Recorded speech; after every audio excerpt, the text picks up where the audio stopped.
mga sinaunang sibilisasyon na sa loob ng libu-libong taon ay tuluyang naglaho sa kasaysayan. Nilamon ng disyerto, tinakpan ng makakapal na gubat at ibinaon ng panahon hanggang sa muli silang natuklasan ng tao. Mula sa napakalaking estatwa ng Buddha na inukit mismo sa gilid ng bundok at minsang naging sentro ng pananampalataya ng libu-libong tao, hanggang sa misteryong sinaunang istruktura na natagpuan sa ilalim ng karagatan ng Japan na hanggang ngayon ay patuloy na pinag-aaralan at pinagtatalunan ng mga eksperto. Sa video na ito, ating tuklasin ang ilan sa mga pinakakamangha-mangha sinaunang sibilisasyon at lugar na muling natuklasan ng tao. Mga lihim ng nakaraan na unti-unti pa lamang nating nauunawaan.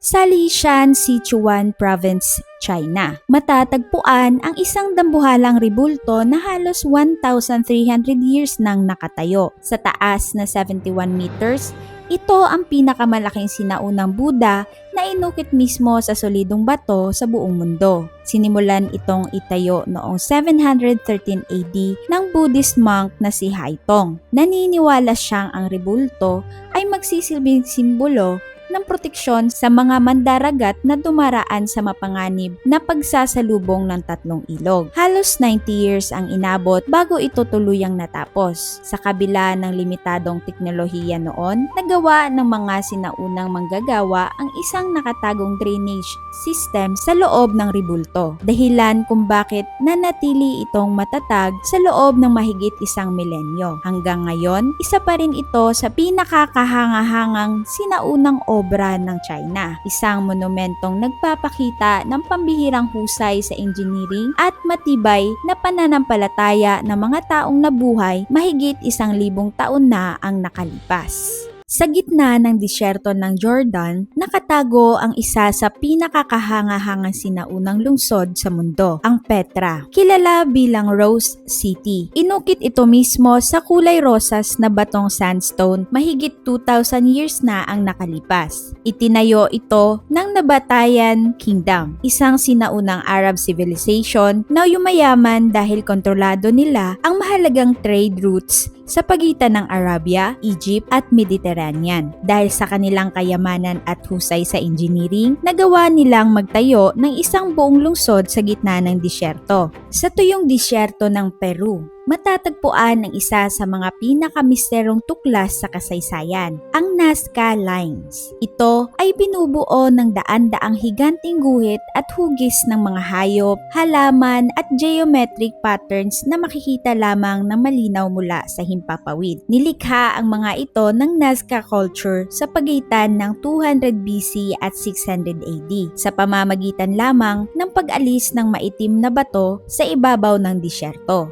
Nabuo nila ang mga disenyong umaabot ng daan-daang metro ang haba, isang kahangahangang gawa para sa kanilang panahon. Hanggang ngayon, wala pa ring tiyak na kasagutan kung bakit nila ginawa ang mga ito. May mga archaeologists na naniniwala bahagi ito sa kanilang mga ritual at relihiyon, habang ang iba naman ay nagsasabing nagsilbi itong mga ceremonial pathway o paraan ng pagmamarka sa mahalagang lugar. Anuman ang tunay na layunin nito, nananatiling ang Nazca Lines ay isa sa pinakamalalaking misteryo ng sinaunang mundo at isang patunay sa talino at pagkamalikhain ng mga taong nabuhay mahigit 2,000 taon na ang nakalipas. Sa makakapal na gubat ng Guatemala, nakatago ang isa sa pinakamakapangyarihang lungsod ng sinaunang Maya civilization, ang Tikal. Itinatag ang Tikal noong humigit kumulang 900 BC at naging isa sa pinakamalaking sentro ng politika, kalakalan at kultura ng mga Maya. Sa kasagsagan nito, tinatayang mahigit 100,000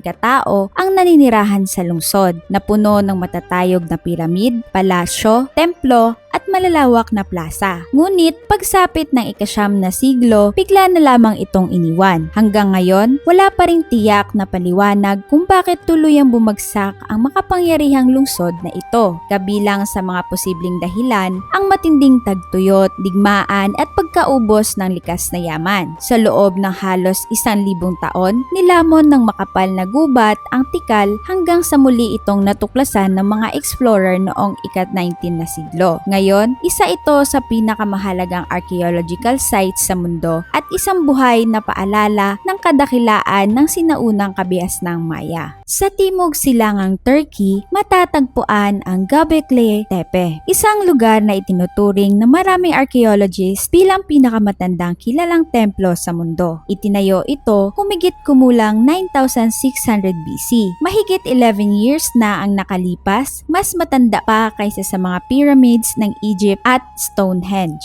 Binuo ito ng mga sinaunang hunter-gatherers na nag-ukit ng napakalaking T-shape na haligi mula sa limestone. Ang bawat haligi ay may mga detalyadong ukit ng mga hayop tulad ng leon, ahas, buwitre at alakdan na pinaniniwalaang may mahalagang kahulugan sa kanilang paniniwala at ritual. Ang mas nakakagulat, matapos itong gamitin sa loob ng maraming siglo, sinadya itong tabunan ng lupa ng mismong mga taong nagtayo rito. Hanggang ngayon, hindi pa rin alam ng mga eksperto kung bakit nila ito ginawa. Noong 1994, muling natuklasan at sinimulang hukayin ang Göbekli Tepe, isang tuklas na nagpapabago sa pananaw ng mga historiador tungkol sa pinagmulan ng mga unang sibilisasyon at organisadong relihiyon. Sa timog silangang Turkey, ilang kilometro lamang mula sa Göbekli Tepe, matatagpuan ang Karahan Tepe, isang sinaunang ceremonial site na tinatayang itinayo mahigit 11 years na ang nakalipas. Natuklasan ito noong 1997, ngunit nagsimula lamang ang malawakang paghuhukay noong 2019. Tulad ng Göbekli Tepe, naglalaman ito ng malaking T-shaped limestone pillars, mga ukit ng mababangis na hayop at kakaibang istrukturang pinaniniwala ang ginamit sa mga sinaunang ritual. Ang pinaka nakakabighani ay ang mga natuklasang silid at istrukturang inukit mismo sa bedrock, kabilang ang isang halos buong laking figura ng tao, patunay ng pambihirang husay at paniniwala ng mga unang pamayanan bago pa man magsimula ang organisadong agrikultura. Hanggang ngayon, patuloy pa ring hinuhukay ang Karahan Tepe. Sa bawat bagong tuklas, mas lalo nitong binabago ang ating pag-unawa sa pinagmulan ng mga unang sibilisasyon at kung paano nagsimulang umusbong ang relihiyon at organisadong lipunan. Sa puso ng Cambodia, nakatayo ang Angkor, ang dating kabisera ng makapangyarihang Khmer Empire at isa sa pinakamalaking sinaunang lungsod sa kasaysayan. Itinayo noong ika-9 na siglo, naging sentro ito ng politika, relihiyon at kultura ng imperyo sa loob ng mahigit 600 years. Sa kasagsagan nito, tinatayang daan-daang libong katao ang naninirahan sa lungsod, nakilala sa mga dambuhalang templo, malalawak na kalsada at isang napaka-advanced na sistema ng irigasyon. Ngunit pagsapit ng ika-15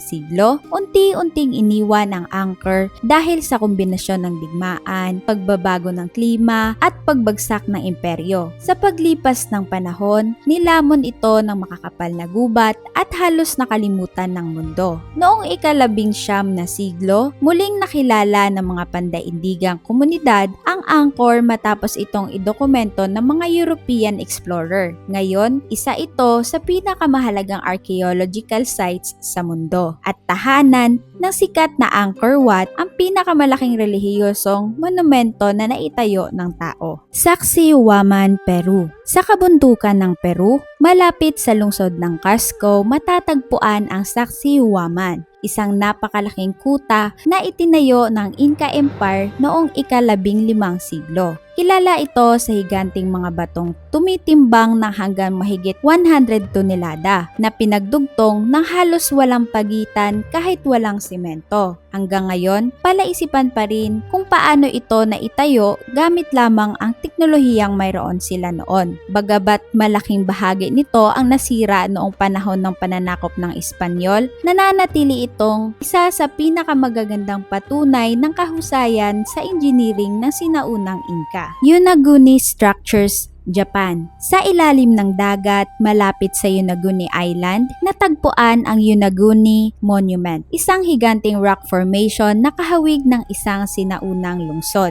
Natuklasan ito noong 1986 ng diver na si Kihachiro Arataki. Dahil sa mga hagdan, terasa at matutulis na gilid nito, marami ang naniniwalang gawa ito ng tao. Ngunit ayon sa maraming geologists, posible ring likas itong nabuo dahil sa paggalaw ng lupa at pagguho ng bato. Hanggang ngayon, nananatiling isa ito sa pinakamainit na debate sa archaeology, isa ba itong nawawalang sibilisasyon o isang pambihirang likhang kalikasan. Chaparang, China. Sa liblib na rehiyon ng Ngari Prefecture, matatagpuan ang mga guho ng Chaparang, ang dating kabisera ng sinaunang Kingdom of Guge. Itinatag ito noong ika-10 siglo at naging sentro ng relihiyon, sining at kalakalan sa Tibet. Ngunit noong 1630, sinalakay ang kaharian at tuluyang bumagsak. Sa paglipas ng panahon, iniwan ang lungsod at unti-unting nilamon ng disyerto. Ngayon, ang mga guho ng Chaparang ay nagsisilbing tahimik na paalala ng isang makapangyarihang kahariang halos nabura sa kasaysayan. Derinkuyu, Turkey.